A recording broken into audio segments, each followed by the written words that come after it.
kalau pajak di korupsi maka NU haram bayar pajak. Nggak usah bayar pajak. Tapi kalau koruptor mati tidak disolati memang ada dalilnya. Basul Masail juga. Iya, ya? iya. Nah, gimana tuh? Innama jazaa'ul ladzina yuharibuna Allah yas'auna fil ardi fasada ayyuqtalu aw yusallabu taqadda'im wal jumlah khilaf aw yunfau minal ardi.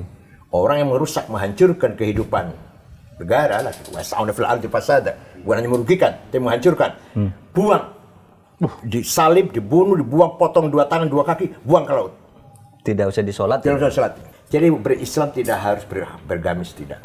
Abu Jahal pun pakai gamis, berjenggot. Jadi Bung Karno tuh tidak bersahabat dengan Habib. Sejak kapan kita jadi budaknya orang-orang Yaman?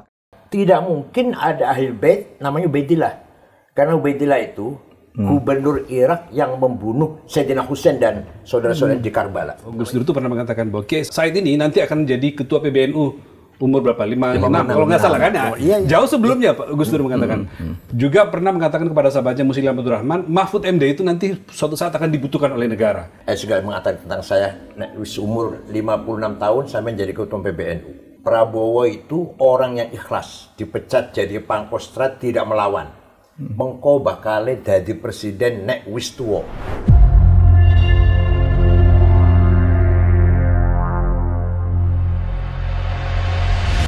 Kiai Akil Siraj, sahabat Mahfud MD, hadir ke ruang sahabat ini. Saya mengucapkan terima kasih, Kiai. Sama-sama. Suasana Lebaran, bukan suasana Hari Raya, bukan Lebaran. Suasana Hari Raya Idul Adha. Alhamdulillah bisa silaturahim di sini, kita bisa ngobrol-ngobrol untuk edukasi publik. Terima kasih. Assalamualaikum ya. Waalaikumsalam warahmatullahi wabarakatuh. Terima kasih sudah hadir. Monggo ya di sini. Alhamdulillah. Para pemirsa, selamat malam. Selamat berjumpa lagi dalam acara Ruang Sahabat. Satu ruangan atau satu rubrik di Mahfud MD Official yang menghadirkan sahabat-sahabat saya, Mahfud MD, di dalam beberapa babakan perjuangan sejarah kehidupan kami untuk ikut mengabdi kepada bangsa dan umat di Indonesia ini. Kiai Haji Akil Siraj, nama yang sudah sangat terkenal, memimpin PBNU dengan sangat luar biasa dan kritis. 2 periode ya Pak? 2 periode. Bahkan dulu ketika beliau PBNU mengancam kalau korupsi tidak dihapus, PBNU akan mengeluarkan fatwa agar rakyat tidak bayar pajak. Menarik. Ketakutan tuh pemerintah tuh, ngirim beberapa menteri ke Cirebon tuh, mau untuk meyakinkan kami bersungguh-sungguh akan membatas. Oh, ada cerita begitu ya? Iya ada. Waktu beliau masih Pak SBY, presiden. Datang beberapa menteri gantian berpidato. Takut kan kalau dibekot pajaknya oleh NU. Dan banyak lagi yang dilakukan oleh beliau. Tapi untuk itu saya persilahkan dulu Mas Rizal yang akan memandu acara kita ini, Kiai. Silakan Mas Rizal. Pak Mahfud, terima kasih. Pak Yai Said, terima kasih sudah hadir. Sama-sama. Ini audiens kita kali kedua kedatangan Kiai besar di negeri ini. Yang pertama Kiai Ma'ruf Amin, Pak Yai sudah hadir. Alhamdulillah malam ini kita kedatangan sahabat Pak Mahfud yang lain, yaitu Kiai Said Akil Siraj. Juga Kiai Mustafa Bisri sudah. Kiai Mustafa Bisri, Gus Mus ya, kita ke rumahnya waktu itu. Ya, kita ke rumahnya waktu itu, ke Rembang Pak Mahfud. Ya, Kiai Mustafa Bisri, Gus Mus. Jadi sahabat Mahfud macam-macam yang sudah kita hadirkan. Ada mantan Menko, ada mantan Wapres, ya, ada pejabat menteri dan segala macam. Kali ini dengan Kiai bertepatan juga karena kemarin kita merayakan Lebaran Idul Adha. Selamat Lebaran Haji dulu, Pak Yai. Itu yang kira-kira kita kenapa antara menghadirkan Kiai Said di sini. Nah, sebelum lanjut kepada perbincangan persahabatan antara Kiai Said dengan Pak Mahfud, kita masuk dulu ke situasi Lebaran ini, ya. Apa yang dalam catatan Kiai Said makna Lebaran itu, kalau lihat makna Lebaran itu kekinian seperti apa? Lebaran Haji. Bismillahirrahmanirrahim.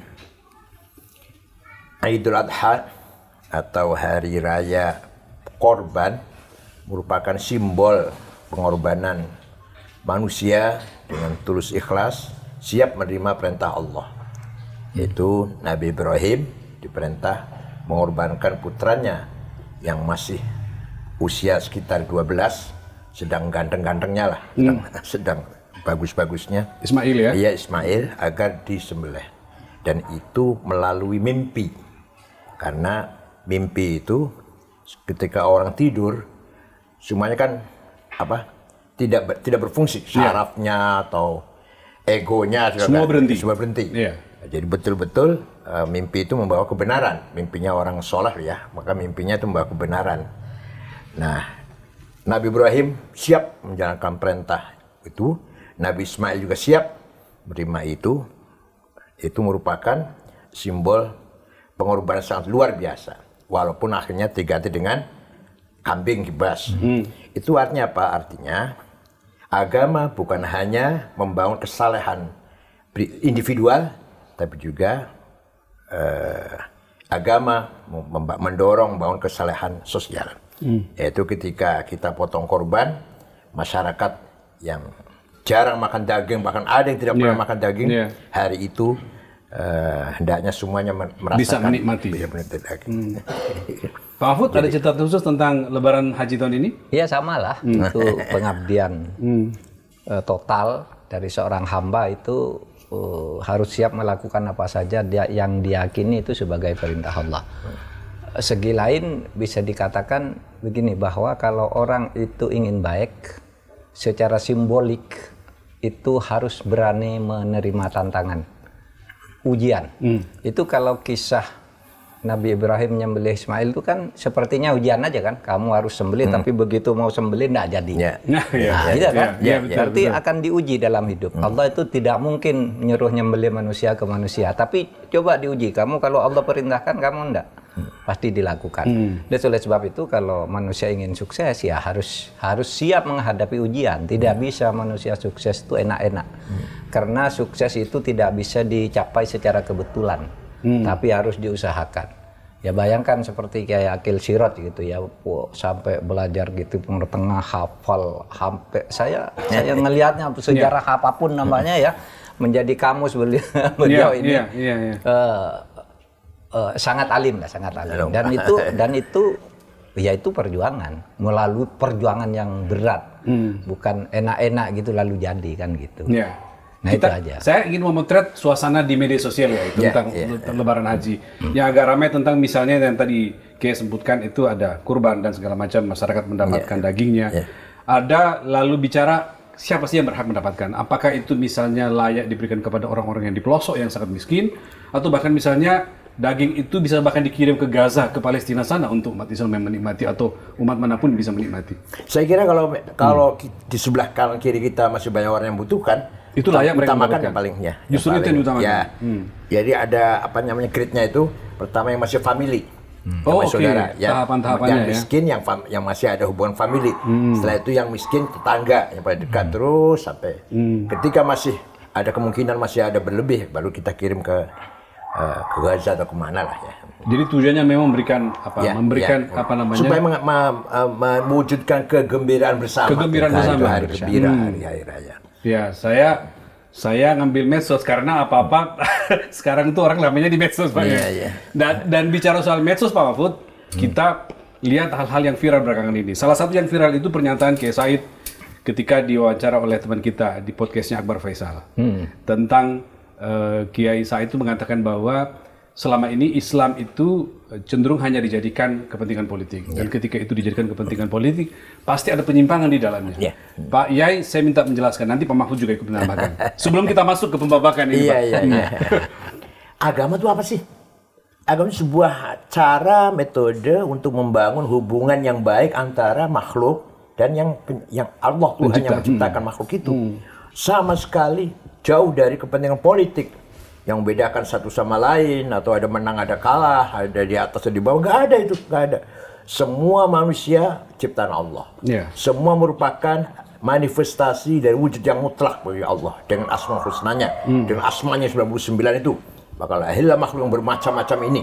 Jadi makhluk yang banyak ini merupakan manifestasi dari asmanya Allah, nama-nama Allah yang gitu. Nah, oleh karena itu ketika kita betul-betul beragama, harus betul-betul kita persembahkan kepada Allah. Bukan kepentingan sesaat, kepentingan apalagi kepentingan ego, kepentingan pribadi apalagi. Barang siapa yang menggunakan agama untuk kepentingan selain agama, itu berarti orang yang paling zalim. Wa man adlamu man iftara 'ala Allahi al-kadhiba wa huda'a ila al-Islam. Wallahu la yahdil qaumaz zalimin. Wallahu la yahdil qaumaz zalimin.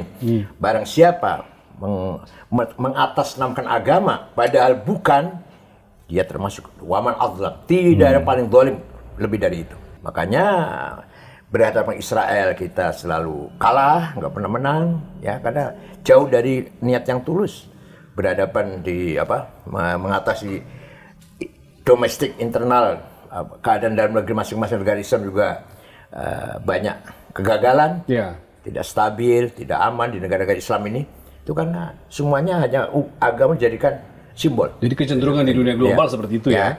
Keadaan di Timur Tengah misalkan. Timur Tengah. Sekarang budaya sangat semrawut, yang sangat, mudah sekali saling membunuh, mudah sekali perang saudara yang sulit diselesaikan. Itu apa? Itu agama.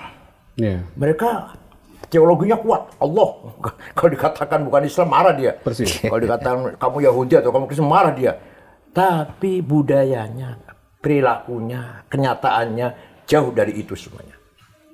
Seperti apa Saddam Hussein mewariskan konflik di Irak sampai sekarang.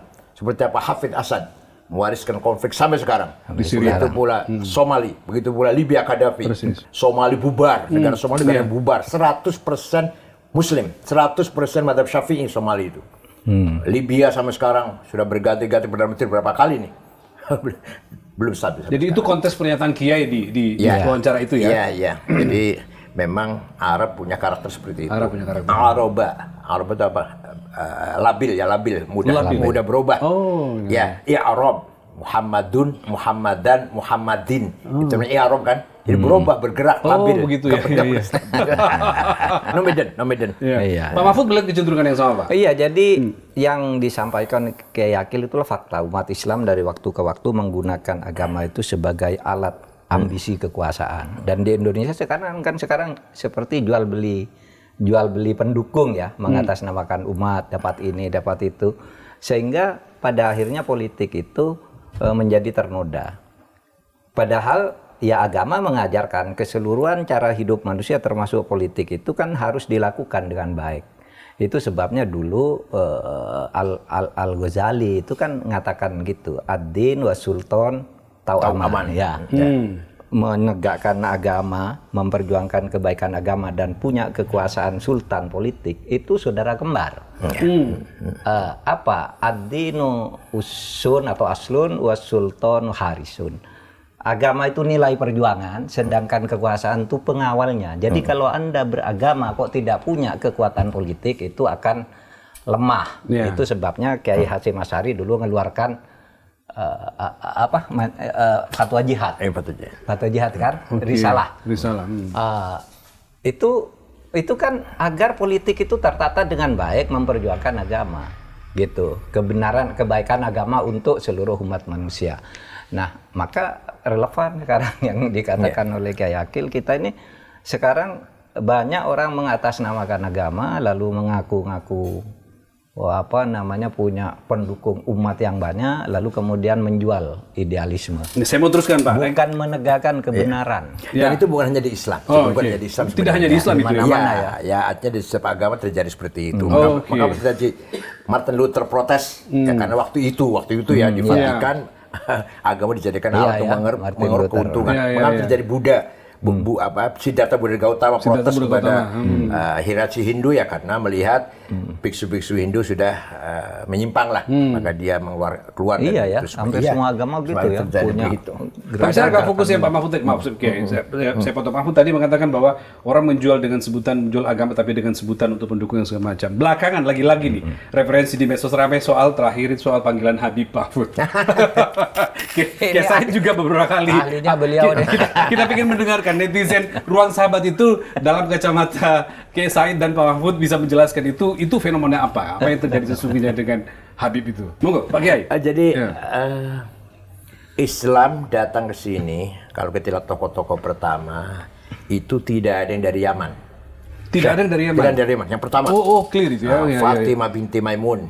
Wasil, Syekh Wasil yang di Stonogedong Kediri, kuburannya. Itu di Nisabur. Dari Persia, kalau sekarang Iran ya, Nisabur. Syekh Ahmad Subakir, yang kuburnya di Goa, ya, di Sulawesi. Itu juga dari Khorasan. Syekh Quro, di Kerawang. Itu dari Cina. Ya. Jadi Maulana Ishaq dari Tobruk, dari kota perbatasan Mesir Libya. Nah, kemudian setelah ada penjajah Belanda mendatangkan Arab dari Yaman itu. Dari Yaman. Periode berikutnya baru muncul. Jauh. Ini kan sebelum Wali Songo ya, kedatangan yang saya sebut tadi sebelum Wali Songo. Nah, di sini terjadi manipulasi ya. Sengaja memamerkan ya, memasang gelar Habibnya itu supaya mendapatkan posisi yang lebih terhormat daripada yang lain. Itu berhasil seperti itu di Indonesia dan Malaysia dan Brunei lah. Malaysia juga ada ya? Iya. Untuk status sosial mereka dapatkan. Ya, kalau di Timur Tengah nggak ada.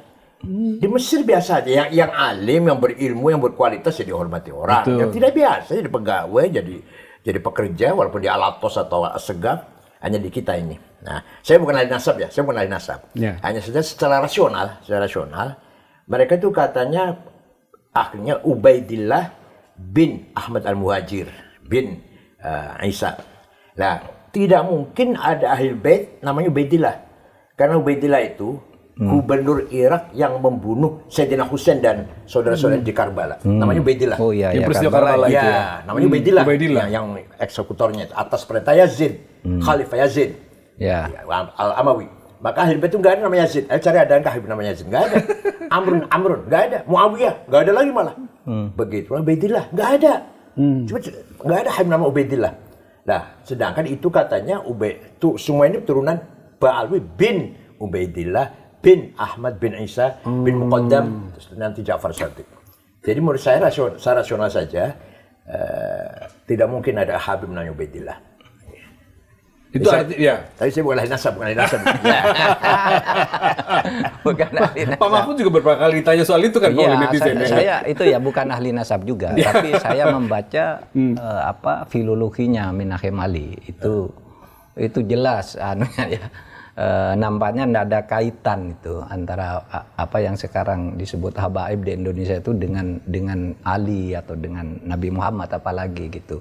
Tetapi begini, saya tidak peduli itu apakah benar apa tidak. Dia ada kaitan. Bagi saya yang menyinggung rasa nasionalisme saya itu ketika pejuang-pejuang kemerdekaan dari nenek moyang kita itu katanya Habib. Yang menentukan merdeka tanggal 17 itu Habib. Waduh. Jadi klaim-klaim seperti itu yang terganggu gitu ya. Ada surat resmi Bung Karno ya, dalam surat menyoratnya dengan Hasan itu. Dia merasa jengah dengan Habib. Saya nih kok begini ya, Habib nih kok begini, merasa menindikan diri. Saya tidak suka kata Bung Karno. Ada suratnya. Ada suratnya itu? Ada suratnya. Nanti bisa dilihat. Jadi Bung Karno tuh tidak bersahabat dengan Habib. Bahwa mungkin kenal tuh iya. Bahkan sesudah merdeka ketemu lalu di foto-foto itu iya. Gitu. Apalagi memberikan posisi yang lebih tinggi gitu ya. Ada itu ya. Iya, ada surat menyorat Bung Karno dengan Hasan itu. Saya tidak setuju. Seakan-akan Habib ini kelas tersendiri gitu tuh Bung Karno gitu. Nah, dan ya tidak apa-apa sih jadi warga negara biasa, tapi jangan melebih-lebihkan ya, seakan-akan dia lebih hebat. Apalagi ketika kasus itu rame kan, cerita-cerita bahwa misalnya ya ada seorang Habib itu minta uang ke kiai di Jawa Tengah gitu, ketika minta 40 juta, saya hanya punya 10 juta, ditempeleng katanya. Astaga. Oh iya.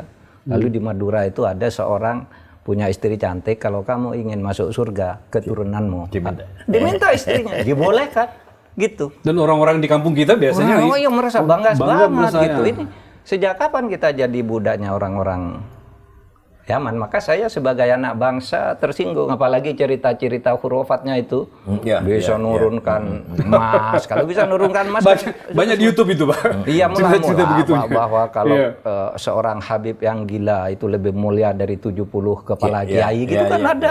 Nah, ketika cerita itu beredar kan ada yang berteriak tuh, Habib yang dari Habib yang rambut Perak itu sama Habib Rizik. Coba tunjukkan kepada saya. Akan saya hajar sendiri kalau ada Habib begitu. Dikeluarkanlah omongan Habib Taufik, omongan ini. Semua video-video itu keluar. Semuanya video bohong. Iya. Kayak video-video tadi. Enggak dihajar tuh. Gitu. Sudah disebut ini alamatnya, ini namanya, tanggal sekian, ngomongnya ini sih. Enggak ada dihajar, katanya mau dihajar sendiri. Katanya, ayo keluarkan gitu. Nah di situ saya kira kita tidak anti Habib. Habib yang baik sekali banyak di Indonesia ya toh. Kita punya Habib Quraisy Shihab, Habib Alwi Shihab dan macam-macam banyak sekali yang selama ini jadi panutan kita, orang yang berilmu gitu ya. Iya, tapi yang Habib-Habib yang seperti itu lalu ya kembali pada inna akramakum indallahi atqakum. Orang yang paling mulia, orang yang baik, berilmu, bertakwa, berakhlak, kita hormati. Habib kayak Cina kayak apapun dia gitu ya. Iya betul. Sebaliknya orang fasik, orang yang perilakunya jelek ya nggak usah kita hormati lah. Clear itu ya. Baik. Ya, oke. Pak Mahfud, itu opening Pak, pembuka dialog kita. Saya mau lanjut sekarang ke agak spesifik persahabatan Pak Mahfud dengan Kiai Said dalam 4 babakan, Pak. Pertama kita bagi ini ada politik kiai, ya, lalu ada Pancasila, ya, lalu ada menentang arus, kemudian terakhir ada batik dan salawat. Ya. Saya mulai dulu dengan politik kiai, Pak, ya, supaya nyambung tadi pembicaraan kita tentang umat dan Habib. Kalau kita bicara politik kiai, kita tidak bisa melepaskan peran seorang Gus Dur, nama besar Gus Dur. Beliau tokoh Islam yang pertama jadi presiden gitu ya. Orang tiba-tiba tersadarkan dengan peran umat Islam dan kiai gitu. Dan menurut bacaan kami, Pak Mahfud dan Pak Kiai Said ini titik temunya itu di Gus Dur gitu ya. Dua-duanya orang yang lahir dari upaya perjuangan Gus Dur di NU maupun di Indonesia. Nah, menurut Pak Yai, sebelum ke Pak Mahfud, apa yang paling terasa yang didapatkan pengaruh Gus Dur terhadap pemikiran dan sikap-sikap Kiai Said selama ini? Sebelum menjawabnya langsung peran Gus Dur, jadi dulu Islam dimulai dari pantai utara. Sampai berdirilah kerajaan pertama Islam Demak. Di situ dikatakan santri, yang orang yang ikut Demak dicap menjadi santri, namanya menjadi nama Arab. Malah pakai tahun Hijriah, Demak itu. Nah, tidak lama Raden Fatah meninggal dunia, Adipati Yunus melawan Portugis gugur di laut, Sultan Trenggono, kemudian Joko Tingkir dirayu oleh iparnya tunggal menantu ya, sama-sama menantunya Sultan Trenggono, yaitu Sutowijoyo. Kalau Joko Tingkir Hadiwijoyo. Untuk menyelamatkan kerajaan Islam, kita pindahkan ke selatan, menjauhi pantai, menjauhi laut, yaitu Pajang sekarang Sukoharjo. Oh, Pajang. Ya, Sukoharjo ya. Baru pindah, ternyata ada agenda yang lebih dalam daripada sekedar pindah kerajaan. Ternyata Joko Tingkir dikudeta, Joko Tingkir lari ke Gunung Dieng, berguru pada seorang Syekh Abdullah Qutbuddin, Syekh Tarekat Al-Qadiriyah, Nah, ternyata Sutowijoyo punya agenda besar, menjawakan Islam. Kalau Demak kan menislamkan Jawa. Maka begitu pindah ke Pajang, tahun berubah menjadi tahun apa? Soko. Tahun Saka ya, tahun Soko ya. Nama-nama juga tidak perlu nama Abdullah, tidak perlu, sudah tetap nama-nama Jawa. Tetap tahun Soko ya. Sampai kira-kira dikasih aja ya, lahirlah Panembahan Senopati, mendirikan Mataram Jogja. Di situ terjadi ketegangan. Apalagi Amangkurat pertama dalam sejarah kan pernah membantai kiai dan santri kurang lebih 6.000 di alun-alun itu. Terjadi ketegangan antara santri dan non-santri. Nah, sosok seperti Gus Dur lah yang bisa minimal merekatkan antara kelompok santri dan kelompok yang non santri itu. Bahkan Gus Dur mengatakan itu salah. Itu kan yang membagi abangan saya siapa namanya? Clifford Geertz. Ya, betul. Ya, Clifford Geertz. Jadi Islam di Jawa itu ada santri, ada non santri. Kalau Gus Dur enggak, semuanya Islam. Dari dari Abdul Wahid, Khalis Majid, Amir Rais sampai Permadi, itu katanya Islam semua kata Gus Dur. Apa itu artinya? Gus Dur punya gagasan, ingin Islam Nusantara punya tipologi sendiri, tidak seperti di Timur Tengah atau Islam Arab yang mudah sekali mengadu domba, mengadu antara Islam dan budaya, teologi dan budaya. Ini pemikiran Gus Dur. Iya, iya. Saya pahamnya itu Gus Dur yang menjadi penengah, jadi perekat pertemuan antara santri dan yang non santri tadi. Oleh Gus Dur semuanya sama, Islam semuanya lah. Nah, maka Gus Dur sering punya teologi membumikan Islam. Membumikan Islam. Nah, saya tahun 2015 punya ide Islam Nusantara. Islam Nusantara adalah Islam yang dibangun di atas budaya. Budayanya lestari, Islamnya jadi kuat. Itu luar biasa itu. Luar biasa. Dan itu juga terrefleksi dari gagasan Gus Dur yang jauh sebelumnya gitu ya? Iya, saya terpengaruh. Jelas pengaruhnya. Gus Dur mengatakan membumikan Islam. Kalau saya Islam Nusantara. Ternyata beberapa hal yang sangat-sangat positif kita miliki Nusantara ini yang tidak dimiliki oleh orang-orang Timur Tengah. Sehingga di kita ini seorang ulama seperti Hasyim Asy'ari, ya ulama, ya pahlawan nasional. Begitu pula kiai-kiai yang lain ya, atau Kiai Wahid Hasyim atau Idham Khalid. Sedangkan di Timur Tengah yang ulama saja hanya bicara Islam, yang nasionalis saja. Jamal Nasir, Hafidz Hasan, Saddam Hussein. Di sini kita Hasyim Asy'ari, ya ulama, ya nasionalis. Ya sekaligus jadi nasionalis. Di Timur Tengah tidak ada itu. Kenapa? Kan di sini sudah selesai antara teologi dan budaya. Teologi dan politik kebangsaan sudah selesai itu. Di Timur Tengah belum selesai. Timur Tengah masih menolak nasionalisme. Kenapa? Karena nasionalisme di Timur Tengah betul-betul datang dari Ernest Renan. Kemudian dipahami oleh Michel Aflaq. Membentuk partai Ba'ath. Sehingga nasionalisme betul-betul sekuler, sosialis. Sedangkan nasionalis kita tidak. Kiai Hasyim Asy'ari bukan dari Ernest Renan. Bukan dari Michel Aflaq, Kiai Hasyim Asy'ari. Artinya dari sisi itu kita lebih maju ya? Iya, lebih maju. Ya. Sehingga nasionalisme kita tidak sekuler, tidak. Coba, hubbul watani iman itu tidak ada ulama Timur Tengah yang punya jargon itu. Hubbul iman. Itu artinya nasionalisme bagian dari iman. Anda nasionalis harus bertuhan, Anda bertuhan harus nasionalis. Man mata li ajli watani mata syahidan. Barang siapa mati demi tanah airnya, syahid. Coba, sampai segitunya. Di Timur nggak ada itu ulama itu. Ngomong itu nggak ada. Sehingga di Timur Tengah sampai sekarang belum selesai. Belum selesai urusan itu. Antara semangat nasionalisme dan semangat ghirah diniyah, semangat perjuangan agama itu. Itu pemahaman saya itu dipahami dari Gus Dur ketika ingin menyatukan antara santri dan yang bukan santri, melanjutkan gagasan Hasyim Asy'ari dan seterusnya. Pak Mahfud? Ya sama. Jadi 2 pekan lalu saya menulis menulis sebuah pengantar untuk pidato pengukuhan besar Profesor Sofiullah di UIN Sunan Kalijaga tentang tafsir mu'asyiroh, mempertemukan filsafat Islam dan fikih gitu. Nah, saya memberi judul begini, kita ini kalau di Indonesia harus mengindonesiakan Islam, bukan mengislamkan Indonesia. Meskipun substansinya hampir sama, tetapi pesannya beda. Kalau mengindonesiakan Islam itu artinya membawa Islam ke relung-relung budaya bangsa. Sehingga Islam itu cocok dengan budaya seperti apa yang didalilkan di dalam kaidah-kaidah kita bahwa ya hukum itu bisa berubah kalau budayanya lain, kalau waktunya lain, tempatnya lain gitu ya.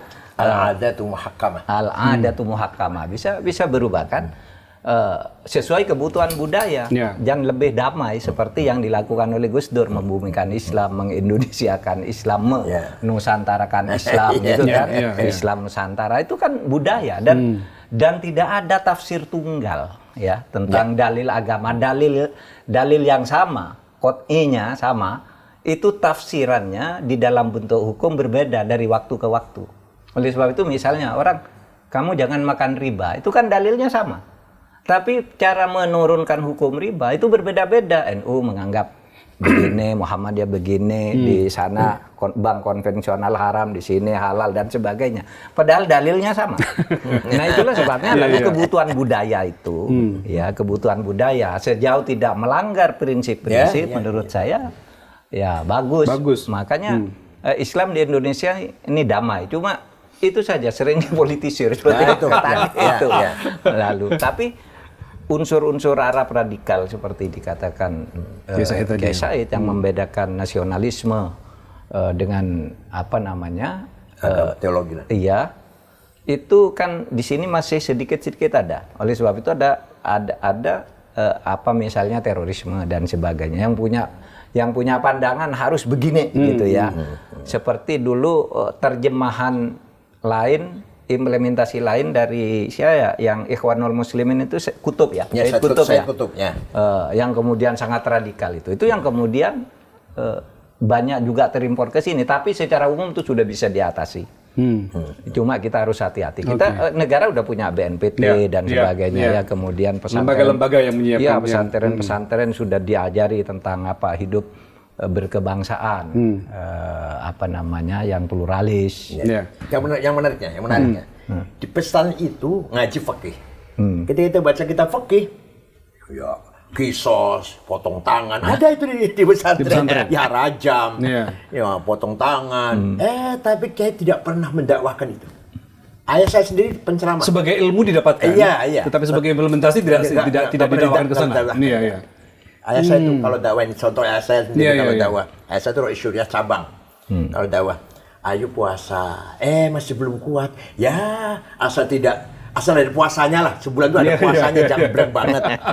Jangan kosong sekali gitu. Iya, ayo sholat. Begitu ya? Ayo sholat. Belum bisa 5 kali. Ya ada sholatnya lah sehari semalam itu. Sampai segitu. Puasa kalau enggak kuat sehari, puasa beduk. Iya, ada puasa beduk Pak ya. Enak kan? Banyak yang diajarkan di pesannya itu. Fathul Mu'in. Fathul itu apa? Mantarokas sholatan muta'ammidan faqad kafar. Keras betul ya. Barang siapa meninggal sholat dengan sengaja kafir. Fastutiba diperintah tobat, wa illa fasaif. Diminta tobat, kalau mau tobat bunuh. Orang yang meninggal sholat dengan sengaja. Itu dibaca oleh Kiai Fathul Mu'in diajarkan. Tapi ketika menyampaikan dakwah ke masyarakat, nggak pernah itu dikeluarkan. Lagi-lagi konteks itu penting ya, situasi itu yang Pak Mahfud sampaikan tadi. Bukan hanya contohnya, semua Kiai ini seperti itu semuanya. Saya mau lanjut lagi Kiai dengan tentang Gus Dur dan politik Kiai. Dari bacaan kita nih, ada banyak peran yang cerita di mana Gus Dur membawa Kiai Said dan Pak Mahfud itu sebagai dua tokoh Nahdien ke dalam pusaran perjuangan di NU dan makin besar perannya di pemerintahan Indonesia. Ya, apa yang Pak Mahfud lihat? Dari titik itu, seperti apa Gus Dur membawa Anda berdua, Pak Mahfud dan Pak Kiai Said ini sebagai tokoh yang di mata Gus Dur ini, jadi pernah ada cerita ya kita baca bahwa Gus Dur itu pernah mengatakan bahwa Pak Said ini nanti akan menjadi ketua PBNU umur berapa? 5, 6 kalau nggak salah kan? Jauh sebelumnya Pak Gus Dur mengatakan. Juga pernah mengatakan kepada sahabatnya Muslim Abdul Rahman, Mahfud MD itu nanti suatu saat akan dibutuhkan oleh negara. Dan terbukti jadi ketua MK, jadi menteri, jadi anggota DPR. Tolong diceritakan sedikit Pak tentang itu. Ya begitu, saya melihat ya Gus Dur itu begini, sesudah reformasi, itu Gus Dur tuh mencetak lagi kader-kader NU untuk tampil di etalase politik dan pemerintahan di tingkat nasional. Luar biasa, lalu munculnya tokoh-tokoh yang di era reformasi itu kan dulu tidak diduga-duga juga. Misalnya saya tiba-tiba diangkat jadi menteri kan. Betul. Menteri Pertahanan lagi. Banyak ketika orang tidak mengenal Mahfud itu siapa? Orang Mahfud itu siapa? Ibu Mega tanya itu, Ibu Mega. Sopo Mahfud itu. Jangan-jangan dipecat lagi oleh Gus Dur gitu. Sehingga sahabatnya Gus Dur tuh Muslim Abdul Rahman, Gus, iku sopo? Pak Muslim menanyakan. Iya, Muslim Abdul Rahman sopo? Lim katanya. Ini nanti orang ini akan dibutuhkan oleh negara. Kamu lihat aja katanya. Waktu itu, itu ada tulisan Muslim Abdurrahman ketika membuat endorsement sebuah buku waktu Gus Dur baru wafat itu. Lalu bercerita di situ dia di situ. Itu ini dibutuhkan nanti katanya orang seperti ini gitu. Itu Gus Dur. Maka muncul kan tokoh-tokoh yang dari itu. Dari NU itulah ya. Yang NU itu sebelum reformasi, sebelum Gus Dur tampil gitu kan, kadangkala NU itu dianggap dipandang sebelah mata aja kan. Dulu kalau di kampus-kampus gitu nggak berani loh ngaku NU, nggak berani. Ada masa itu Pak dulu. Ada masa itu. Begitu reformasi Gus Dur jadi presiden, ternyata profesor-profesor di berbagai kampus tuh hampir semuanya NU.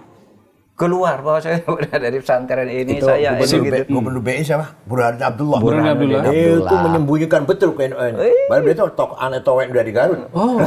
Itu sembunyikan betul kan sampai bisa jadi gubernur. Setelah Gus Dur baru kemudian identitas NU itu iya, dulu kalau orang NU itu mau sekolah ke luar negeri gitu. Kalau tidak masuk Golkar nggak bisa. Filenya tuh masuk ke meja Menteri Pendidikan. Ini orang NU nggak boleh. Harus Golkar dulu. Dan titik perubahan orang tentang itu pemandannya setelah Gus Dur menjadi. Iya, Gus Dur tuh membawa NU ke apa namanya ke percaturan yang proporsional sesuai dengan perjuangan NU yang dulu mati-matian memperjuangkan kemerdekaan sampai mengeluarkan resolusi jihad di saat-saat kritis itu. Iya. Resolusi jihad itu. Kan itu. Kiai Said diramalkan akan jadi ketua PBNU dan ternyata 2 periode menjadi ketua PBNU. Saya pahami Gus Dur kalau bicara bukan hanya logika yang dipakai. Oh, oke. Untuk menyampaikan kebenaran itu ada melalui yang pertama kali namanya insting. Bahasa Arabnya ghoriza. Insting paling rendah. Karena binatang juga punya insting, anjing misalkan atau monyet. Ya. Yang kedua lebih tinggi dari insting adalah feeling, feeling bahasa Arabnya atifah, kecerdasan rasa yang sangat tajam. Tapi feeling itu masih kurang kuat, kurang tajam. Kenapa? Karena dibarengi dengan keinginan. Ingin saya hari ini nggak hujan, maka saya feel saya nggak hujan nih, karena ingin saya nggak hujan. Kecampuran kepentingan mas. Yang ketiga firasah.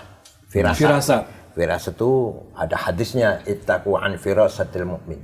Hati-hati dengan firasatnya orang mukmin. Oh, ada itu ya. Orang mukmin itu kalau punya firasat banyak benarnya lah kira-kira. Firasat masih rendah. Yang paling tinggi adalah intuisi, kasyaf. Yaitu direct illumination. Nur mubashir, cahaya langsung dari Allah. Maka ketika beliau ngomong itu bukan dari siapa-siapa, langsung dari Allah. Contoh,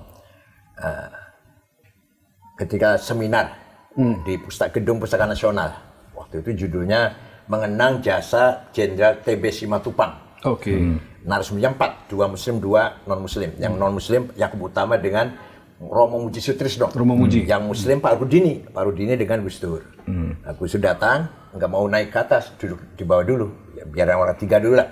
Tidur, nyenyak, berkeringat. Begitu beliau dipersilahkan, saya bangunkan. Gus, panjenengan Gus. Saya tuntun, walaupun masih melihat, ini jauh sebelum masih jadi ketua PBNU lah. Naik ke atas, itu omongannya 3 orang, dikomentari semua. Orang pun tepuk tangan. Tadi orang sudah tahu Gus Dur nyenyak tidur, tapi perkataannya Yakub Utama, Pak Rudini. Kayak menyimak dengan baik gitu. Iya, dalam tidurnya menyimak dengan baik. Itu namanya kasyaf, intuisi. Tidak pernah salah kalau intuisi. Ya banyak, itu contohnya. Ya banyak. Ketika saya mengatakan tentang saya umur 56 tahun saya menjadi ketua PBNU. Prabowo itu orang yang ikhlas, dipecat jadi pangkostrat, tidak melawan. Mengko bakal jadi presiden nek wis tuwa. Kalau udah kata Gus Dur, tentang Prabowo. Ya. Itu banyak orang yang mendengar, mendengar. Ada Agus Miftah, ada Saifullah Yusuf, Muhaimin, semua dengar. Banyak kisah tentang itu ya? Banyak kisah tentang yang aneh-aneh itu banyak kisah. Tentang Wali Songo, tentang apa itu. Jadi kalau tahlil misalkan jam 12 malam di Sunan Ampel, itu yang menemani kita itu suruh tahlil cross. Tidak boleh pelan. Gus Dur diam saja. Itu artinya lagi dialog dengan Sunan Ampel. Nanti setelah tadi ada omongan Gus Dur yang menyatakan apa gitu, luar biasa. Dulu waktu waktu saya Menhan kan dampingi beliau, menerima 12 orang pimpinan Dewan Pertimbangan Agung, dipimpin oleh Ahmad Tirto Sudiro. Diterima oleh Gus Dur jam 8 begitu, duduk. Mulai silakan menyampaikan. Habis itu Gus Dur tidur gitu, tidur betul. Ini agak tersinggung si Ahmad Tirto Sudiro. Ini mau diteruskan enggak? Kita enggak dengerin. Serius nggak ini kata dia gitu ya? Terus akhirnya demikian Bapak Presiden. Baik katanya. Lalu ditanggapi satu persatu loh. Runtut itu seperti yang disampaikan oleh itu. Ini datanya. Sehingga ketika keluar dari istana itu kan itu Ahmad Tirto Sudiro yang tadinya agak marah itu dia sampaikan ke wartawan. Wah katanya Gus Dur tidur tapi dengar semua tapi dia ngorok gitu katanya. Kata si Ahmad Tirto Sudiro. Nah, itu juga satu yang satu yang menjadi sangat fakta tapi tapi aneh tapi terjadi gitu, disaksikan banyak orang. Nah itulah yang paling banyak orang terheran-heran lagi ketika Muktamar Cipasung dengan begituannya lah ya. Beliau mengatakan ini adalah naga hijau. Sebentar lagi akan ada naga merah. Dan nanti akan naga kuning. Itu orang bertanya-tanya, apa itu artinya? Apa itu artinya? Ternyata betul. Setelah Cipasung, yang Muktamar, kemudian PDI. Yaitu naga merah. Setelah PDI, Cina. Yaitu tahun berapa? Tahun 98 ya? Iya, 98. Itu masih coba tahu lah. Luar biasa. Ya. Kita beranjak ya Pak Yai? Iya. Tadi udah politik Kiai, tadi Gus Dur. Kita sekarang masuk ke Pancasila. Ini Pancasila. 1 Juni kemarin baru kita peringati Pancasila. Dan Kiai Said, Pak Mahfud itu pernah sama-sama di BPIP. Sampai sekarang masih BPIP. Saya masih. Dulu bareng Pak Mahfud. Ada yang khas karena kita lihat tokoh Islam itu yang sejauh ini getol atau suka sekali bicara tentang ideologi dan Pancasila gitu. Itu adalah Pak Mahfud dan Kiai Said. Tentu yang lain juga ada, tetapi kita melihat kesamaan di sisi itunya. Apa yang menjadi kesadaran Pak Mahfud dan Kiai tentang ideologi ini harus selalu disampaikan, termasuk menjelaskan ideologi Pancasila? Pak Mahfud dulu. Karena gini ya, perbedaan antar manusia itu fitrah. Tetapi manusia itu harus hidup bersama. Itulah sebabnya kita harus punya ideologi sesuai dengan kebutuhan tempat. Nah, saya ikuti itu pemikirannya Gus Dur, negara itu perlu enggak? Ya perlu.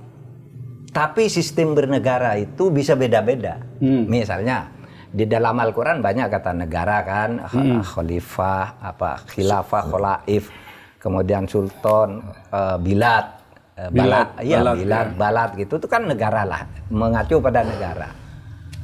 Tapi berarti negara ada di kehidupan manusia. Itu sebabnya Nabi Muhammad mendirikan apa yang kalau menurut konvensi Montevideo PBB itu syarat negara itu kan ada 3, ada rakyatnya, ada wilayahnya, ada pemerintahnya. Nah, Nabi Muhammad itu sudah negara, cuma waktu itu belum ada definisinya. Ya. Nah, tetapi kalau negara itu penting, lalu sistemnya itu sesudah Nabi beda-beda. Kalau Nabi itu kan teokrasi murni, hukumnya dari Allah, dari Nabi gitu. Tidak ada legislatif, tidak ada yudikatif, Nabi sendiri kan. Tapi begitu Nabi sudah beda. Siapa waktu zaman sesudah itu kan harus ada DPR, harus ada apa. Sistemnya beda-beda. Abu Bakar dipilih misalnya ya, terus Umar itu ditunjuk, Utsman itu lewat formatur, Ali dibayat lagi gitu. Sampai sekarang lahir sistem bernegara itu lebih dari 57 negara Islam sekarang ini dengan beda sistem. Sehingga saya katakan Islam itu yang penting substansinya harus ada pemerintah yang adil. Pemerintahan harus ada, rakyatnya ada, harus adil bijaksana. Soal bentuknya mau demokrasi boleh, mau kaisar boleh, yang penting adil. Iya kan? Mau republik boleh, mau kerajaan boleh, mau federal boleh, apa saja boleh. Itu di 57 anggota negara OKI itu disebut negara-negara Islam, negara kaum muslimin, tapi beda-beda. Semuanya kaum muslimin gitu. Sehingga saya katakan kalau di Indonesia sih, kenapa sih orang kok berteriak-teriak khilafah gitu ya? Itu dia. Khilafah itu kan sebuah istilah yang generik ya. Khilafah itu pemerintahan. Indonesia ini kalau di bahasa Arab kan bisa juga khilafah al Indonesia gitu ya. Cuma kok mau dibangun khilafah gitu. Nah, dulu ada yang mau berdebat, ayo kita debat tentang ini. Saya bilang, nggak usah debat, tunjukkan saja kepada saya sistemnya itu apa. Yang diajarkan dalam Al-Quran Sunnah. Nggak ada. Terus, yang mana yang benar? Khulafaur Rasyidin. Khulafaur Rasyidin aja beda-beda. Saya bilang, yang mana yang benar tuh di antara 4? Semuanya Rasyid. Iya, semuanya Rasyid. Semuanya Rasyid. Padahal beda kan? Ada penunjukan, ada pemilihan, ada apa gitu. Sampai akhirnya lahir republik, lahir kerajaan, lahir ini macam-macam kan. Di berbagai negara ada kerajaan Islam, negara Islam Pakistan, ada negara Islam Malaysia, kan beda-beda. Brunei, kemudian Libya, itu sistemnya beda. Beda-beda semua tuh. Tapi mereka merasa ini yang Islam gitu. Kita di Indonesia juga ini Islam yang cocokkan. Nah, itulah yang disebut mengindonesiakan Islam. Pak Yai tentang ideologi tadi? Tapi sebenarnya begini ya. Terus terang saja nih. NU sebelum dipimpin Gus Dur masih ada kecenderungan ingin tatbik syariah. ingin menjalankan syariat Islam. Sebelum ketuanya Gus Dur. Sebelum Gus Dur. Masih ada semangat. Ada kecenderungan itu semangat itu masih ada. Sebelum 84 ya.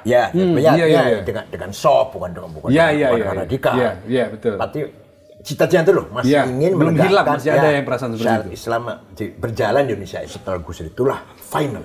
Dan Ki Ahmad Siddiq ya waktu itu. Bahwa Pancasila, Undang-Undang 45, NKRI, Bhinneka sudah final. Jangan ada organ yang bermimpi ingin merubah Pancasila. Itu tahun 84. Maka menerima asas tunggal Pancasila, kemudian beliau sangat dekat dengan Pak Harto waktu itu, sangat dekat sekali. Blusak-blusuk biasa itu.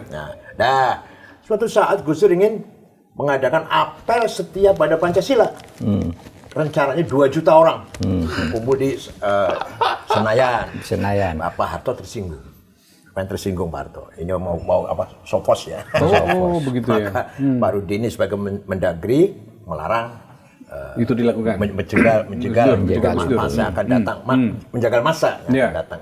Sehingga akhirnya sekitar 100.000 lah. Itu pun diisi dengan santri-santrinya Siddiqiyah, santrinya Muhammad. Nah, setelah Gus Dur nulis dengan tangan sendiri kepada saudara Soeharto, saya tidak tanggung jawab kalau umat Islam Indonesia seperti Aljazair. Waktu itu Aljazair, partai yang menang Partai Islam Radikal, Abbas Madani namanya. Abbas Madani waktu itu. Kemudian dibatalkan oleh PBB atau oleh Prancis lah. Prancis. Artinya bagi siapa tuh sejak lama Gus Dur membaca kekhawatiran itu sehingga dilakukan menyadarkan masyarakat. Bahwa kita ini mau apel Pancasila. Kenapa nggak boleh? Saya tidak tanggung jawab kalau akan lahir kelompok radikal seperti atau kelompok radikal akan menang.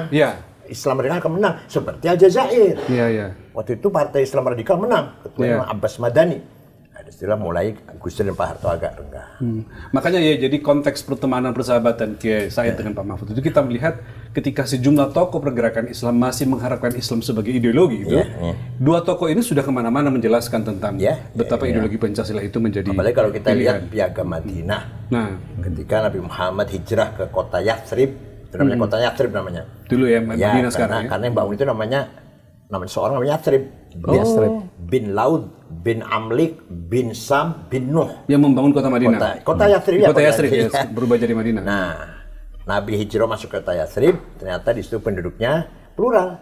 Ada umat Islam pendatang namanya Muhajirin, ada umat Islam pribumi namanya Ansor. Ada non-Muslim Yahudi besar 3 suku. Lebih besar daripada Ansor. Ansor cuma 2 suku, Aus dan Khazraj. Tapi kalau Yahudi 3, lebih dominan Yahudi. Bani Nuqo, Bani Quraidah, Bani Nadir, pelarian dari Sinai. Ketika Yahudi sampai Sinai, Nabi 40 tahun, Nabi Musa meninggal, Nabi Harun, Yusha meninggal, Yahudi bercerai-berai. Kebanyakan ke Eropa. Nah, 3 suku ke Madinah, Yathrib, yang keturunannya jumpa dengan Nabi Muhammad. Maka dalam surat Al-Quran, Baqarah, terus Bani Israil itu banyak sekali cerita dialog antara Nabi Muhammad dengan Yahudi Madinah. Berjuz-juz di Quran juga cerita tentang Yahudi dan Nabi Muhammad. Nah, ketika masih ada pagan di Yathrib itu, musyrikin masih ada sedikit. Nabi Muhammad memutuskan Bismillahirrahmanirrahim. Hadza kitab Muhammad. Ini keputusan Muhammad. Al-muslimuna min Quraisy. Muslim dari Quraisy. Wal muslimun Yathrib, pribumi. Wal Yahud dan Yahudi.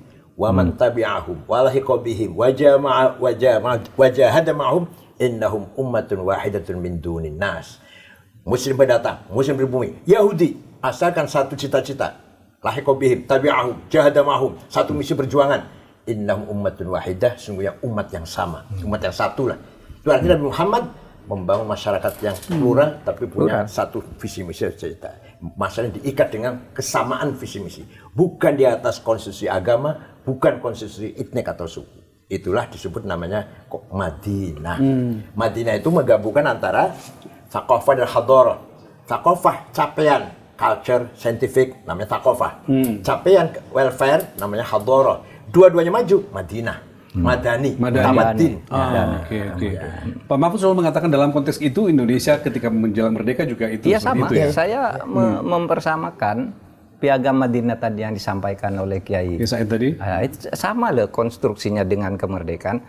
Hadza kitab Muhammad misalnya. Inilah proklamasi kemerdekaan kan gitu ya. Proklamasi itu kan kitab ketetapan tulisan kami bangsa Indonesia. Bangsa itu Quraisy yang bersuku-suku satu. Ini kami bangsa Indonesia menyatakan kemerdekaan. Falahiqa bihim, gitu kan? Wajah ada mahum itu hal-hal yang mengenai pemindahan kekuasaan dijihadkan bersama-sama. Kan sama dengan proklamasi. Jadi sangat Islami. Bahkan tadi menambah yang itu ada pejuang namanya Mukhairik ya. Ingat ya, Mukhairik itu orang Yahudi. Gugur di medan Uhud bersama Nabi Muhammad dalam keadaan beragama Yahudi. Dia berperang bersama Nabi Muhammad. Kenapa kamu orang Yahudi kau berperang? Karena saya membela negeri saya Madinah di bawah pimpinan Muhammad yang adil. Ketika dia sudah kena tombak mau mati ditanya, "Kamu mau masuk Islam enggak?" "Enggak." Gitu. Sampai meninggal tetap Yahudi tapi cinta kepada tanah airnya yang bernama Madinah yang dipimpin oleh seorang pemimpin yang adil yang bernama Muhammad itu. Coba bayangkan, begitu kosmopolitnya, begitu terbukanya itu Nabi Muhammad membuat negara. Jadi, tidak mendiskriminasi orang lain. Dan tidak mendeklarasikan negara Islam. Tidak mendeklarasikan negara Arab.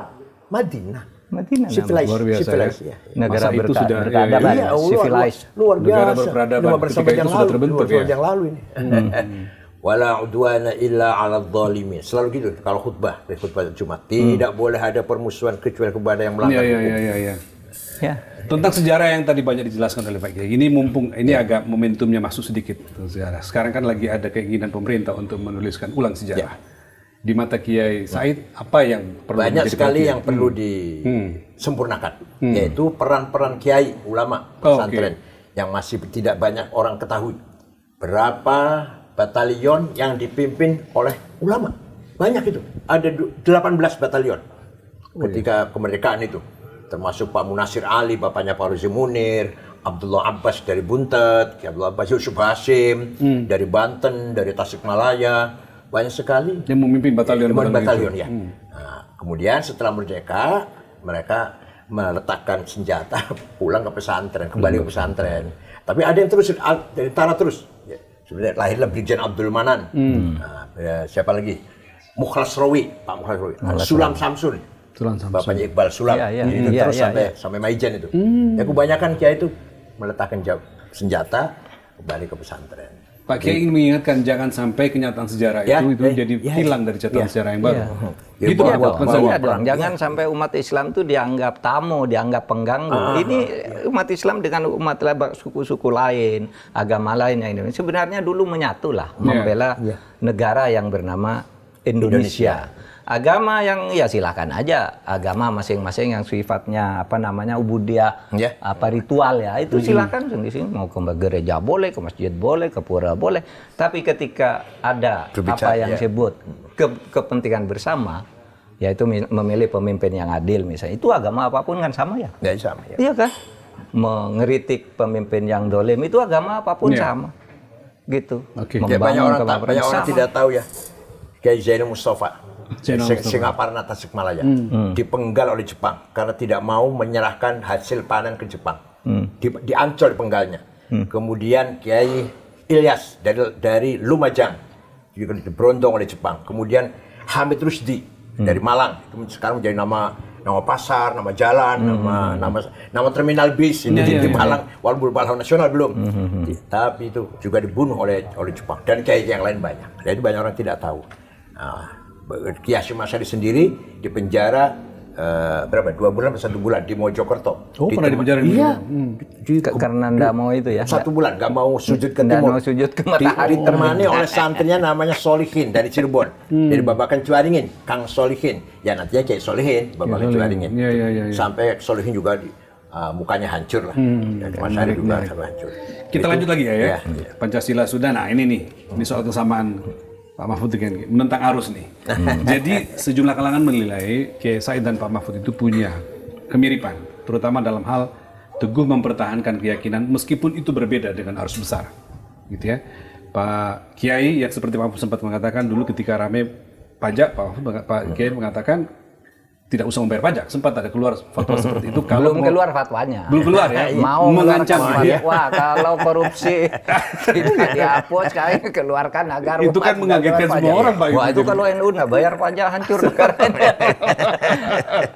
Kiai juga yang bilang, oh itu kalau koruptor mati nggak usah disolati. Ya. Saya bilang, kiai koruptor mati nggak disolati, namanya koruptor nyewa orang juru sholat. Punya duit banyak gitu. Bawa uang kuburan nyuap malaikat juga. Pak Mahfud tidak terhitung di Polhukam ketika menjadi Menko. Keputusan kita minta Pak Yai, apa yang mendasari? Afdolul jihad kalimatu haqqin amama imamin jair. Sebaik-baik jihad adalah yang paling utama adalah berkata benar. Apa yang sebenarnya lah kalimatu haqq. Sungguh pun itu tidak bisa di depan pemimpin yang zalim. Jadi itu bagian dari jihad sebenarnya yang menyatakan sikap teguh seperti itu ya. Seperti Imam Hasan Basri, walaupun nggak angkat senjata. Imam Hasan Basri itu nggak setuju dengan Khawarij yang angkat senjata berontak atau Syiah. Tapi Imam Hasan Basri juga selalu mengkritik pemerintah dari waktu itu. Nah kita ini juga begitu sebenarnya. NU jangan jadi komplementer ya, jangan pelengkap, penyeimbang. Ya, ketika pemerintah ada yang kurang pas lah ya, kita kritik. Kritiknya bukan berarti benci, bukan berarti ingin menangsalkan, tidak. Saya waktu itu bukan menteri Pak SBY datang ke Presiden di Munas itu. Iya, dan menteri-menterinya datang semua ikut ada kan. Surya Dharma, ada Pak Nuh.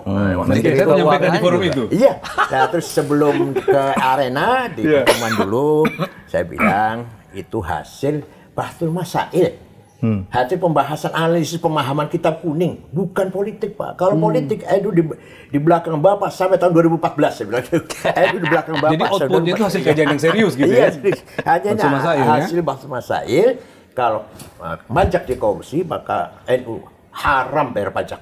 Nggak usah bayar pajak. Tapi kalau koruptor mati tidak disolati memang ada dalilnya.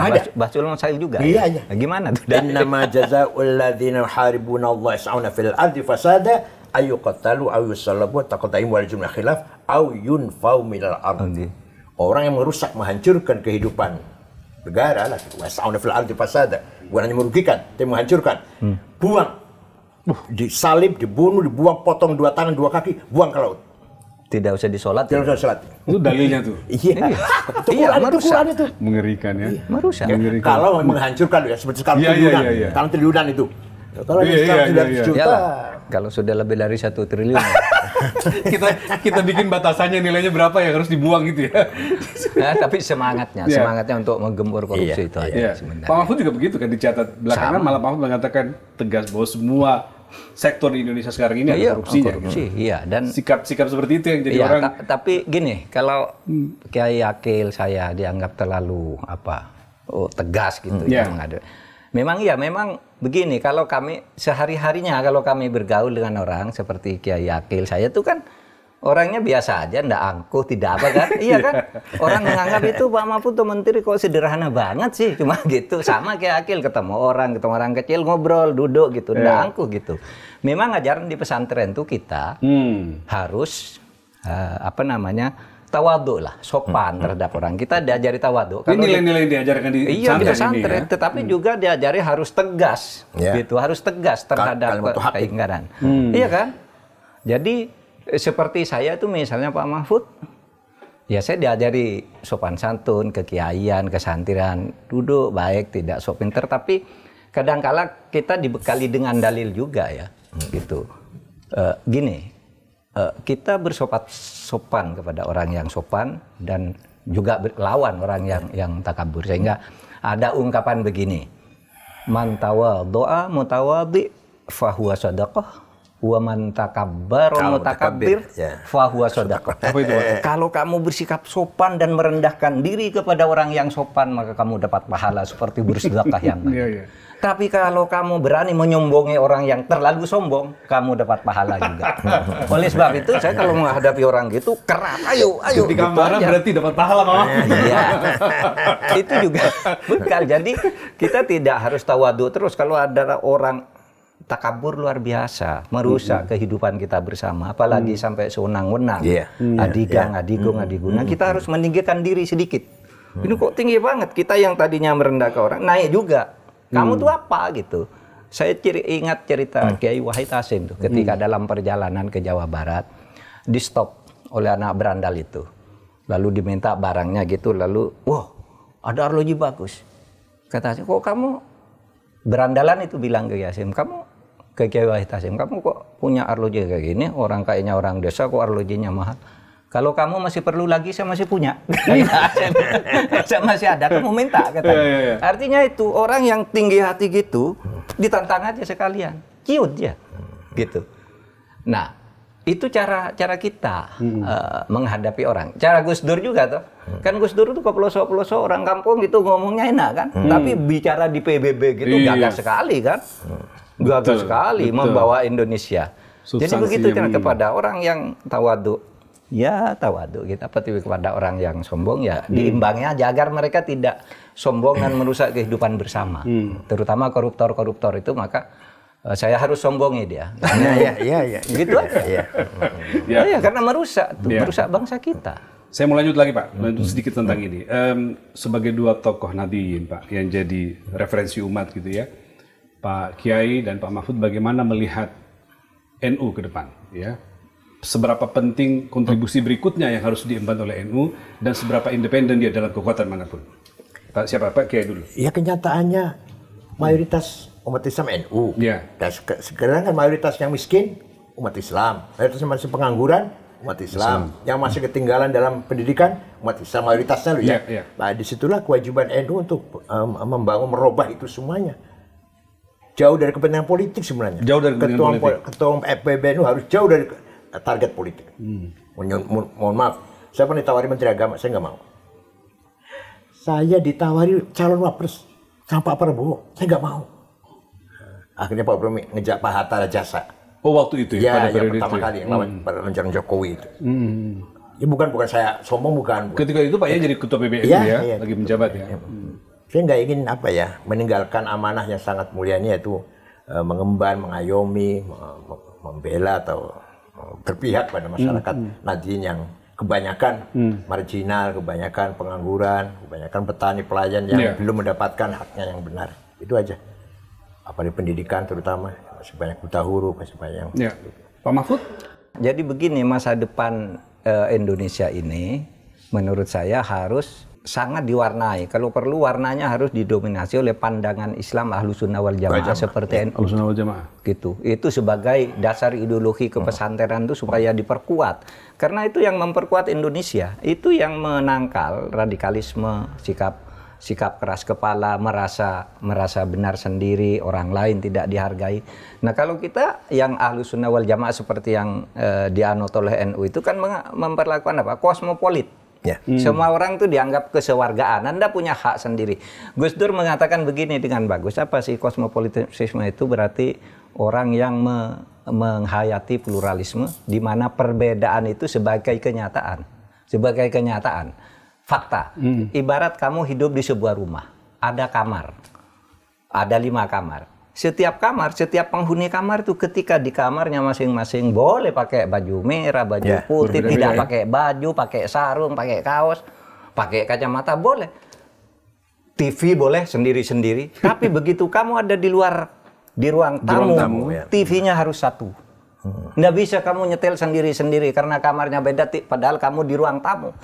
Ketika kamu bersepakat untuk pergi ninggalan rumah, kuncinya supaya dipegang oleh siapa itu disepakati, gitu.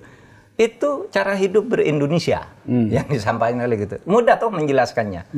Karena perbedaan itu fakta, tidak bisa dihindari. Orang punya keyakinan sendiri-sendiri. Mengapa kita paksa? Dan tradisi NU bisa lahir dengan situasi seperti itu. Itulah gitu ya? yang saya katakan ke depannya Indonesia itu harus didominasi cara pandang keberagamaannya seperti itu. Seperti banyak yang sering disuarakan. Dan Qur'annya seperti itu Qur'annya. Iya. Wala tasubbul ladzina tad'una min dunillah fa yasubbul 'abdan bighairi 'ilm kadzalika zayyana likulli ummatin 'amalahum. Jangan kamu mencaci maki orang yang tidak menyembah Allah. Nanti akan terjadi mereka mencaci maki Allah. Kadzalika zayyana likulli ummatin 'amalahum. Setiap umat mempunyai kebanggaannya masing-masing. Harus kita hormati agamanya, bahasanya, budayanya dan seterusnya. Diajarkan begitu luar biasa. Walaula daf'ullahin nas lahuddimat shawami' wa bi'un wa salawatun wa masajidul fiha ismullahi katsira. Allah mengizinkan di muka bumi ini ada gereja, wihara, pura, dan masjid. Yang semuanya untuk zikir kepada Tuhan. Luar biasa. Terakhir nih Pak, ini agak santai sedikit nih, batik dan salawat. Biar nggak terlalu serius ujungnya. Batik dan salawat. Apa itu? Pak Mahfud dan Kiai Said itu termasuk tokoh yang sering sekali berbatik dan berpeci. Dan orang tahu Kiai Said itu kan lama sekali sekolah di Arab. 13 tahun setengah. 13 tahun setengah. Ada sebagian orang ketika sekolah belum sudah pakai jubah, pakai segala macam dengan atribut. Kiai justru pakai batik. Diceritakan deh, kenapa? Ya saya pernah di Saudi ya, di Ummul Qura. Saya cari ilmu, bukan cari budaya. Oke. Maka pulang ya dapat banyak ilmu gitu ya? Saya bawa ilmu. Saya bawa ilmu. Kebetulan S1 dakwah, S2 perbandingan agama, S3-nya tasawuf. Saya pulang bawa ilmu, bukan bawa jenggot, bukan bawa gamis, bukan. Iya. Jadi yang paling konyol itu kan sekarang ini ada fenomena yang ya kemarin sekarang udah agak reda ya kemarin lah pakai gamis untuk demo kan itu. Teriak Allahu Akbar gitu ya. Iya, kalau saya pakai batik untuk ngaji lah kita kan. Iya. Jadi ya Allah luar biasa. Jadi berislam tidak harus bergamis tidak. Abu Jahal pun pakai gamis, berjenggot, pakai apa namanya? Amamah. Abu Jahal itu, Abu Lahab itu, jual Abu Lahab, ya itu pakaian kok. Iya. Jadi bukan berarti simbol Islam itu bukan. Nabi Muhammad juga ya, Abu Bakar Umar ya pakai gamis. Abu Jahal Abu Lahab juga pakaian sama gamis. Yang membedakan adalah hati, iman yang membedakan. Ya. Mahfud?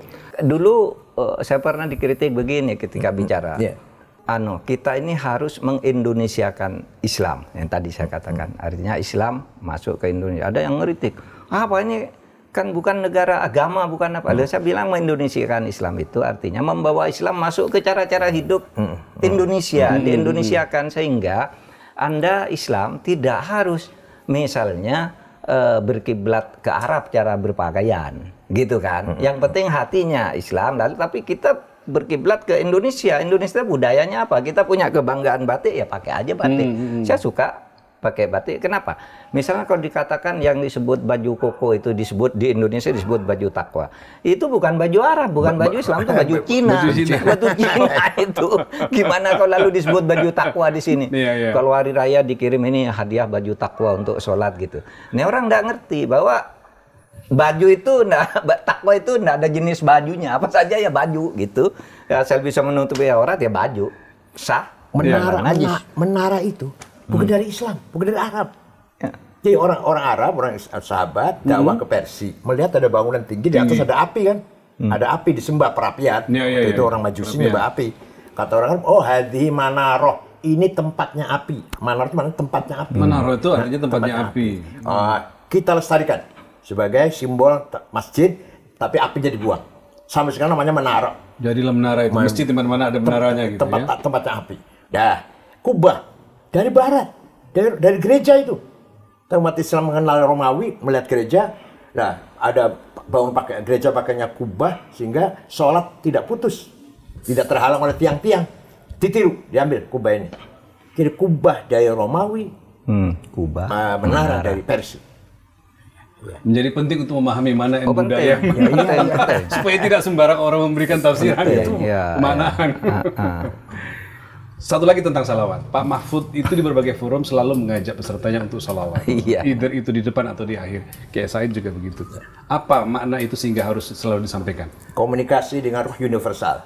Nabi Muhammad itu seorang yang punya ruh universal. Universalisme. Nur Muhammad al-haqqul makhluqu bih. Allah menciptakan alam semesta ini melalui hak namanya Nur Muhammad. Dan Muhammad itu makhluk ya bukan, kholik ya bukan. Apa Nur Muhammad itu kholik, pencipta bukan? Apa makhluk? Bukan.